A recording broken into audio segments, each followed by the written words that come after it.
Okay, this is a specialized comp, and they used to make some of these. It's a bicycle trip computer, speedometer, and so forth. It's got a little sensor down here that connects on your bike frame to with a couple zip ties, and then there's a piece that goes on the spoke that you just turn the screw and mount this on the spoke of your bicycle.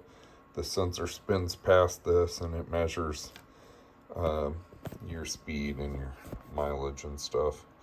Okay, so here's the problem. This thing is from like year 2000. It's on an older bike and it's dead. So I took it off, but I wanted to see if there's a battery I can replace. And I got to tell you, I had a hard time figuring out how to get this apart. I pushed and I pulled and tried to twist and other things and was like, how do you get this apart? Well, you pry it apart. So what this is there's the trip computer, the top piece here, where it comes down here, this part, this whole top section, just the first section, slides into this part.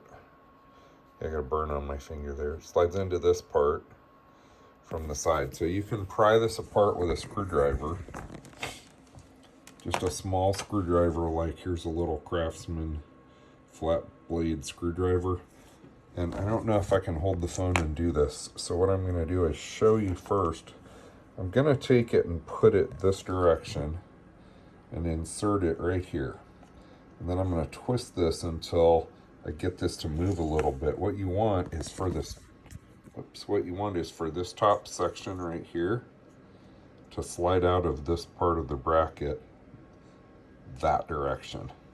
So if you're holding it from the front with the little side buttons at the bottom, you want it to slide down in that bracket. And you're going to accomplish that just by twisting a screwdriver right in that little side piece to separate that a little bit.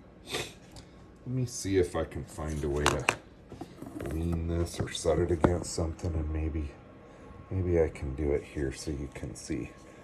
I have too much stuff over here. Okay, so I'm going to put this screwdriver right here. Maybe I'll do it on the other side. I think I did it over here before, so let's try that. We're going to get it right in. Okay, now you can see I've got it wedged in there, and I'm going to twist this enough to separate this forward a little bit, and now you can see it moved forward a little bit, and then you can pop it apart. Okay, that's the whole trick.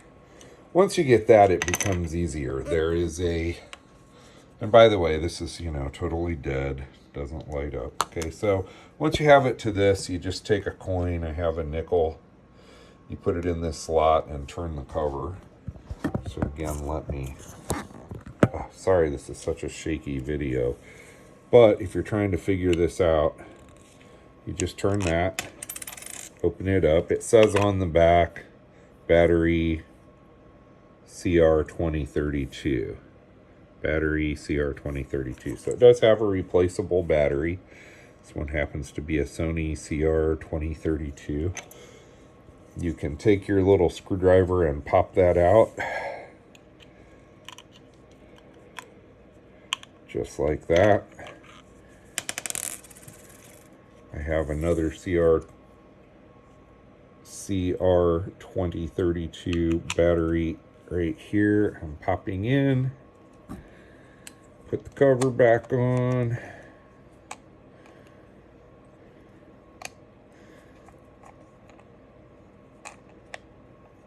This is a little awkward because I'm trying to film it with just an iPhone sitting here.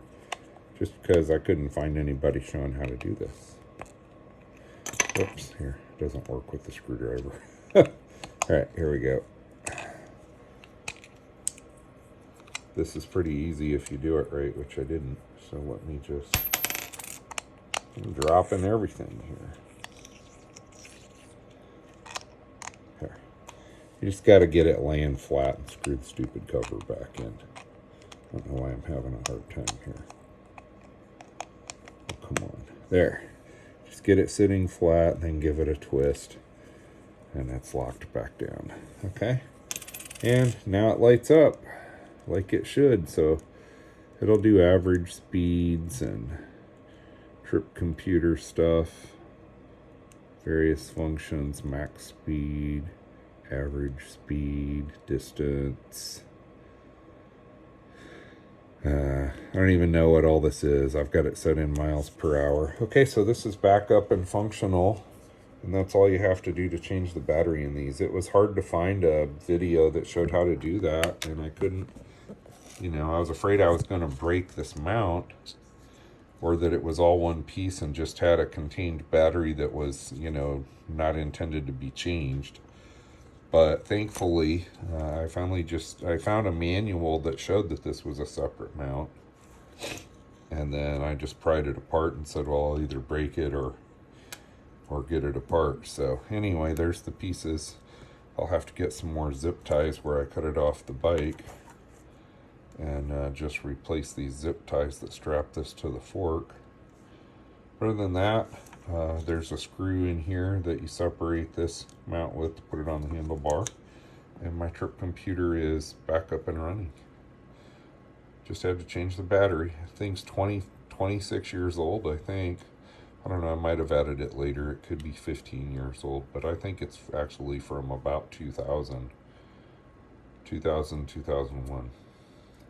I bought the bike in, I think in either around October, November of 2000, or else in the spring of 2001. I can't remember which, but it's a 2000 bike. Anyway, that's how you change that battery.